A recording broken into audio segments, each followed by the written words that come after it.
Well, for more on this, we are joined from Denver in the US via Skype by Nader Hashemi, Director of the Center for Middle East Studies at the University of Denver, the author of The Syria Dilemma.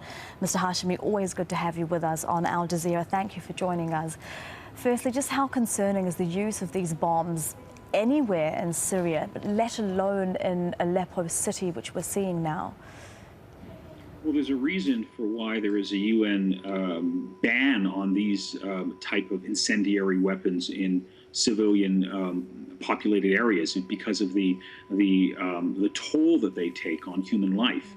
And the fact that Russia and Assad have been using these weapons in these areas of Aleppo is a cause for huge concern because of the devastating toll they take on civilian life. So this is something to be concerned of, but of course one has to put it in the context of the larger Russian policy toward Syria, which has been trying to advance its position, support the Assad regime using war crimes and in some cases crimes against humanity. There does seem to be some confusion over whether it's Russian or Syrian government jets that are dropping them.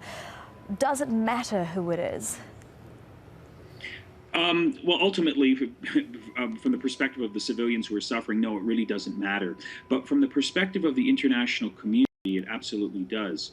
Number one, there's the question of international law that's being violated. But number two, let's not forget that Russia is one of the key elements of the international community's approach to trying to diplomatically resolve the conflict in Syria. And here we see it openly defying its own stated commitments in terms of the banning of these weapons, openly violating the ceasefire, openly sort of backing a regime that is responsible for approximately 500,000 deaths over the last 5 years. So this is a cause for deep concern. It sort of suggests what many people sort of know, that Russia is not seriously interested in a diplomatic or just settlement of this conflict. It's interested in advancing its own position, and it's going to continue to do that in the absence of anyone in the international community that's willing to stand up to the Russian position. Well, can we expect any reaction from the international community, from international bodies to what's happening now in Aleppo with the use of these banned weapons? Well, the UN Human Rights Council might issue a condemnation of Russia's policy with respect to these incendiary weapons.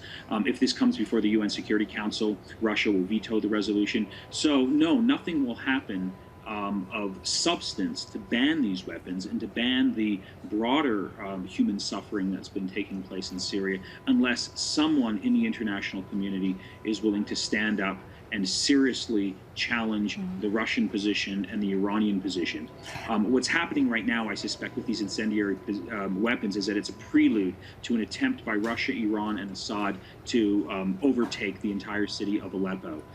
That's, I think, the game plan here, and I think this is a prelude of worse human suffering to come for the citizens of Aleppo.